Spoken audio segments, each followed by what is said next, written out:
Another day, another story. Hello and welcome back to my channel. एक नए fitness topic के साथ आज हम एक ऐसे टॉपिक के बारे में डिस्कस करने वाले हैं जो अक्सर लोगों को काफ़ी कंफ्यूज कर देता है। वो टॉपिक है fat loss and weight loss. हालांकि ये सुनने में काफ़ी सेम लगता है, लेकिन दोनों एक दूसरे से काफ़ी अलग हैं और इनके इम्पैक्ट भी हमारी बॉडी पे काफ़ी अलग तरीके से होता है। इस वीडियो के अंत तक आई एम श्योर कि आपको ये समझ में आ जाएगा कि फैट लॉस वेट लॉस से अलग कैसे है और आपके लिए ये जानना ज़रूरी क्यों है। तो चलिए वीडियो को आगे बढ़ाते हैं। सबसे पहले समझते हैं हम कि फैट लॉस और वेट लॉस होता क्या है। जब हम अपने शरीर में जमी हुई एक्सेस फैट या चर्बी को कम करते हैं तो उस प्रोसेस को फैट लॉस कहते हैं। बेसिकली इस प्रोसेस में आपके फैट सेल्स जो होते हैं वो एनर्जी में कन्वर्ट हो जाते हैं, जो आपको एक फैट लॉस करने में हेल्प करता है। फैट लॉस को अचीव करने के लिए आपको सही diet plan, workout and metabolic changes की कॉम्बिनेशन की जरूरत होती है। तो वहीं अगर हम वेट लॉस की बात करने जाए तो वेट लॉस एक पूरी बॉडी की वेट को कम करने का प्रोसेस है, जिसमें आपकी बॉडी से सिर्फ फैट ही नहीं बल्कि मसल्स, बॉडी वाटर और कुछ टिश्यूज भी रिड्यूस हो जाते हैं। जब आप वेट लॉस को अचीव करना चाहते हैं तो उसके लिए बहुत कॉमन तरीकों को यूज किया जाता है, जैसे कि आप कैलोरी डेफिसिट पे चले जाओ या फिर आप खाना कम कर दो, क्रैश डाइट्स होते हैं, या एक्सरसाइज खास करके कार्डियो एंड कुछ लाइफस्टाइल में चेंजेस करने के तरीके से आप वेट लॉस कर सकते हो। तो अब समझते हैं कि दोनों के इम्पैक्ट हमारे शरीर पे कैसे होता है। तो fat loss basically fat loss करने से हमारी बॉडी में काफ़ी पॉजिटिव इम्पैक्ट होता है, जैसे कि आपकी बॉडी के लुक अच्छे हो जाते हैं, आपकी बॉडी में एनर्जी लेवल इंप्रूव हो जाता है या बॉडी में टोनिंग आ जाती है। इतना ही नहीं, हमारी बॉडी के कॉम्पोजिशन या मेटाबॉलिज्म जो होती है वो भी काफ़ी हद तक इंप्रूव हो जाती है। सो ओवरऑल अगर हम देखने जाए तो हमारी बॉडी में काफ़ी फायदा होता है। उतना ही नहीं, अगर आप अच्छे लेवल तक अपने फैट परसेंटेज को कम करते हो तो काफ़ी ऐसे क्रॉनिक बीमारियां जो हैं, क्रॉनिक डिजीजेज हैं, जैसे कि डायबिटीज़ हो गया, ब्लड प्रेशर हो गया, या फिर हार्ट से रिलेटेड काफ़ी ऐसे डिजीजेज होते हैं, या कुछ ऐसे भी कैंसर्स हैं जो कि होने के रिस्क जो उसके होते हैं वो काफ़ी कम हो जाते हैं। वेट लॉस के भी बेनिफिट्स हो सकते हैं, लेकिन ये जानना बहुत ज़रूरी है कि वेट लॉस कैसे हो रहा है। क्रैश डाइट्स या काफ़ी कैलोरीज डेफिसिट करने से हमारी बॉडी में मसल लॉस और न्यूट्रिशन की कमी हो जाती है। इतना ही नहीं, सडन वेट लॉस करने से हमारी बॉडी के मेटाबॉलिज्म भी जो होती है वो काफ़ी स्लो हो जाती है, जो कि आपको वेट लॉस करने में भी प्रॉब्लम देगी।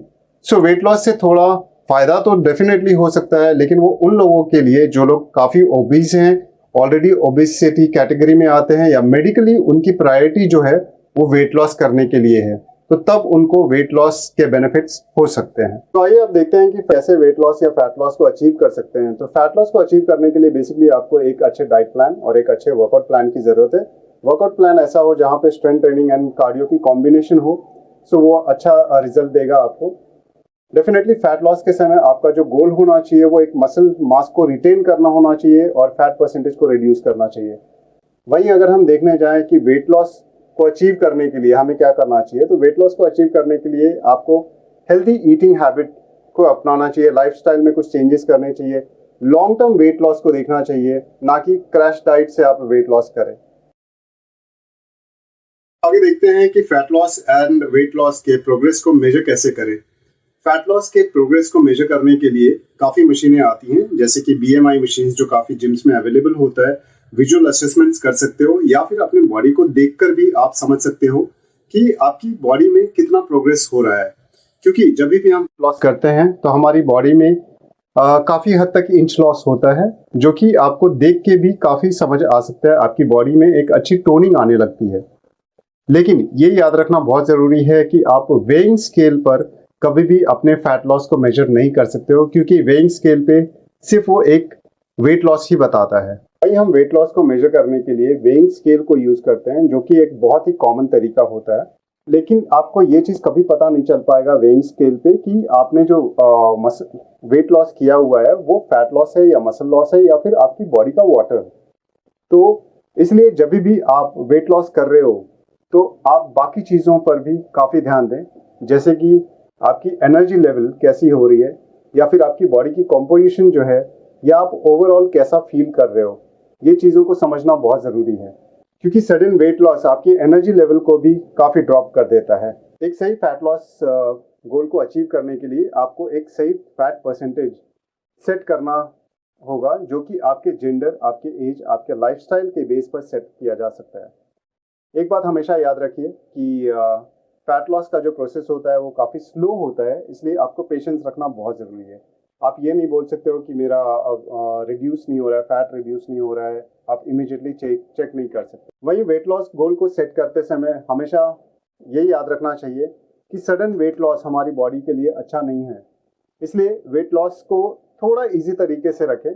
खास करके वो लोग जो ओवरवेट होते हैं या जिनका वेट थोड़ा ज़्यादा बढ़ जाता है, वैसे लोग काफ़ी डेस्परेट होते हैं अपने वेट को रिड्यूस करने के लिए, लेकिन सडन वेट लॉस करने से आपकी बॉडी पे काफ़ी नेगेटिव इम्पैक्ट्स होते हैं।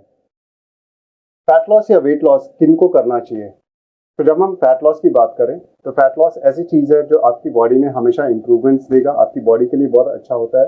तो सभी लोग जो एक अच्छी बॉडी पाना चाहते हैं, एक अच्छी टोनिंग पाना चाहते हैं अपनी बॉडी में, या एक हेल्दी लाइफस्टाइल, एक हेल्दी तरीके से अपने वेट को रिड्यूस करना चाहते हैं, वो फैट लॉस की तरफ देख सकते हैं। ऑब्वियसली जो एथलीट्स होते हैं या जिनको बॉडी में टोनिंग चाहिए, उनकी प्रायोरिटी होती है फैट लॉस।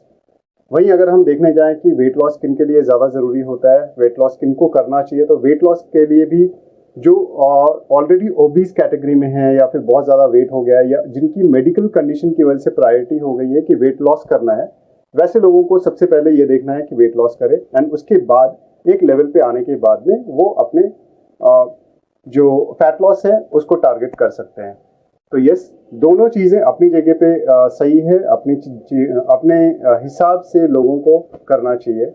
अब जब आपको सारे डिफरेंस पता चल गए हैं तो आई एम श्योर कि आपको ये समझ आ गया होगा कि आपके लिए क्या सही है और आप लोग को कौन सा ऑप्शन चूज करना चाहिए, ताकि आप अपनी बॉडी को आप हेल्दी तरीके से रख सकें। अगर आपको ये वीडियो पसंद आया हो तो please like, share and subscribe ज़रूर कर दीजिए, ताकि फ्यूचर में ऐसे ही इंपॉर्टेंट टॉपिक्स आपको मिलते रहे। Thank you for watching and जल्द ही मिलते हैं हमारे नेक्स्ट वीडियो में, जो अगेन एक फिटनेस के ऊपर एक नए टॉपिक के साथ होगा।